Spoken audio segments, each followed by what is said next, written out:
But that ocean belongs to me. I'm entitled to that ocean. In future, we are going to have wars because where is my ocean? That was the moment the president of a landlocked country seemed to lay claim to his neighbour's sea and threaten war. The words of Uganda's long-serving leader, Yoweri Museveni, sent a shockwave across East Africa, kicking off a diplomatic scramble and flooding social media with a mix of alarm and outright ridicule. But this wasn't just a slip of the tongue. It was a calculated detonation of a decades-old grievance. A raw expression of economic frustration that gets to the very heart of regional stability. To understand why the leader of a nation without a single inch of coastline would claim ownership of the Indian Ocean, you have to look at the precarious geography, the tangled history, and the high-stakes future of East Africa. So, what's really going on? And what happens now? The why. A history of frustration. To really get the weight of Museveni's words, you just have to look at a map. Uganda is a nation encircled, a giant essentially trapped by colonial-era borders. It has no direct access to the sea, making it totally dependent on its neighbours for its economic lifeblood. A huge portion of its trade, from fuel and cars to medicine and machinery, has to pass through Kenya's port of Mombasa. This reliance is more than an inconvenience. It's a massive strategic vulnerability that has irritated Ugandan leaders for generations. This isn't a new problem. The frustration has been simmering through decades of talks with one Kenyan government after another. Negotiations over railways, oil pipelines and trade deals have started, stalled, and been endlessly renegotiated. From Museveni's point of view, each new Kenyan administration just means a new round of discussions, creating a cycle of dependency he's clearly tired of. He complained about it directly, saying, "This one stops, another comes. The railway and the pipeline we discuss." This frustration has some pretty sharp historical echoes. The relationship between Kenya and Uganda hasn't always been peaceful. In the late 1980s, tensions flared into military clashes along the border, with both nations accusing the other of backing rebel movements. Those conflicts, which temporarily shut down Uganda's main link to the sea and choked its fuel supply, are a stark reminder of how fast dependency can turn into a full-blown crisis. More recently, disputes over the tiny, fish-rich Migingo Island in Lake Victoria have brought the two nations to the brink, showing just how sensitive these border and resource issues still are. Even before Museveni, the idea of redrawing boundaries was on the table. In February 1976, Ugandan dictator Idi Amin made a sensational claim to huge parts of western and central Kenya, arguing they were historically part of Uganda before colonial lines were drawn. He only backed down when Kenya's first president, Jomo Kenyatta, threatened a complete economic blockade by closing the port of Mombasa. The very same chokepoint that frustrates Museveni today.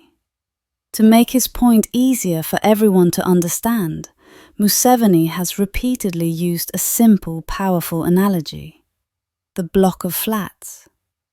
He argues that East Africa is like a condominium. How can you say that you are in a block of flats and the compound belongs only to the ground floor? He asks.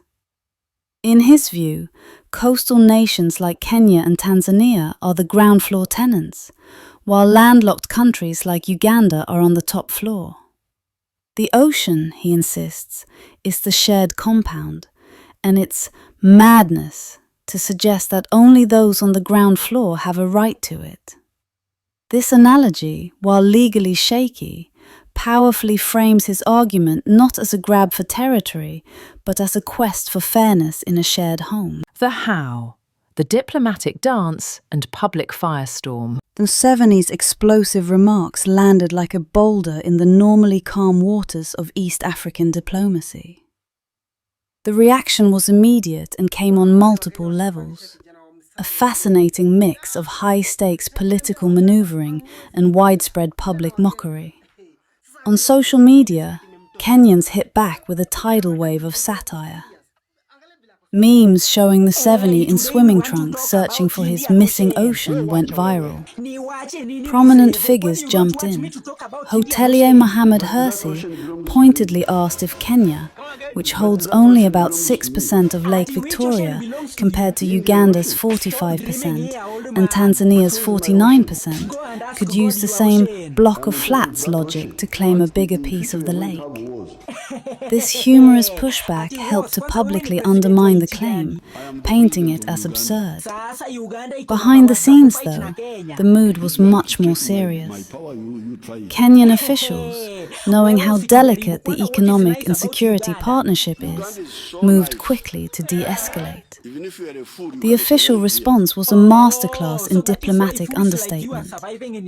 Kenya's Foreign Affairs Principal Secretary, Korea Singh Oi, publicly stated that he believed President Museveni was speaking metaphorically and had a fairly great understanding of Kenya's borders.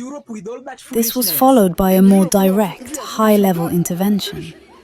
Kenya's Prime Cabinet Secretary and Foreign Affairs Minister, Musalia Mudavadi, flew to Uganda for a face-to-face meeting with President Museveni at the Mayuge State Lodge. The official photos from the meeting were all smiles, meant to project an image of business as usual.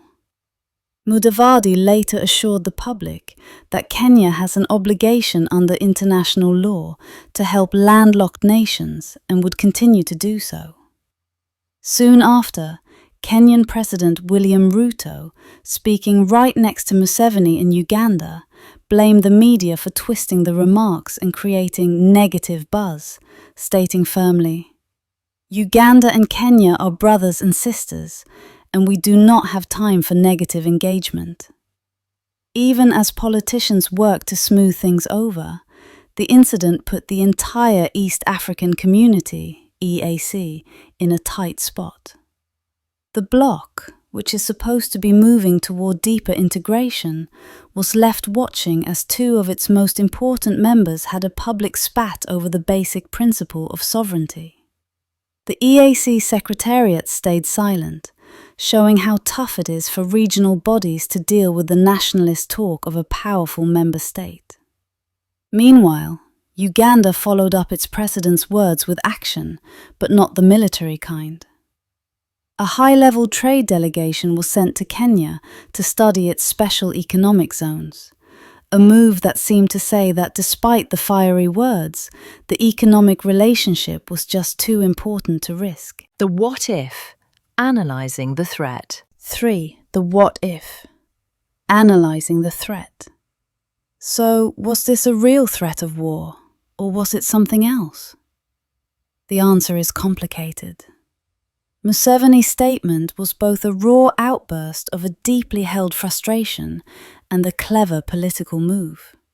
For decades, he has been one of the biggest champions of an East African political federation, arguing that the continent's irrational colonial borders can only be fixed through unity.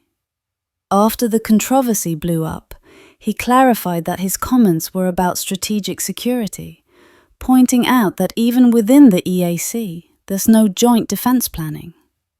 He argued that a politically united East Africa would create a stronger center of gravity for the region, one that could build a navy and secure its own interests. Seen this way, his threat of war looks more like a form of shock therapy, a dramatic warning of the conflicts that could happen if regional integration fails and nations stay trapped by their economic and geographic limits. But what does the law actually say? The United Nations Convention on the Law of the Sea, or UNCLOS, is the main international treaty on maritime rights. Part 10 of the Convention specifically covers the right of access of landlocked states to and from the sea. It clearly states that landlocked nations have the right of transit through coastal states to get to the ocean. This includes freedom of transit by all means of transport, from roads and railways to pipelines. However, the convention makes a critical distinction that Museveni's rhetoric intentionally blurs. It grants a right of transit, not a right of ownership. The sovereignty of the coastal state over its own territory, including its ports and coastline, remains absolute. UNCLOS says that the specific terms for this transit have to be negotiated and agreed upon bilaterally between the landlocked state and the transit state. So, while Kenya can't legally block Uganda from getting to the sea, it does have the right to regulate that access. This is the legal friction point where decades of diplomatic and economic frustrations have piled up. For now, the storm has passed. Through careful diplomacy and public reassurances, both Nairobi and Kampala have pulled back from the edge. Immediate conflict is extremely unlikely. The economic ties between the two nations are simply too deep to cut. Uganda needs Kenya's port, and Kenya makes a lot of money from being the region's logistics hub. Yet, Museveni's words have left a permanent mark. They've pulled back the curtain on the deep-seated tensions that lie just under the surface of regional cooperation. The brotherhood of East African nations has been shown to be fragile, easily shaken by the pressures of geography, history, and economic need. The diplomats might have calmed the waves for now, but the core issue of a landlocked giant's shaky economic lifeline is still unresolved. The incident is a stark warning to the entire region. The question is no longer if these tensions will flare up again, but when and how. What do you think about Uganda's claim and the future of East African integration? Share your views in the comments below. And for more deep dives into the forces shaping our world, make sure to subscribe and hit that notification bell.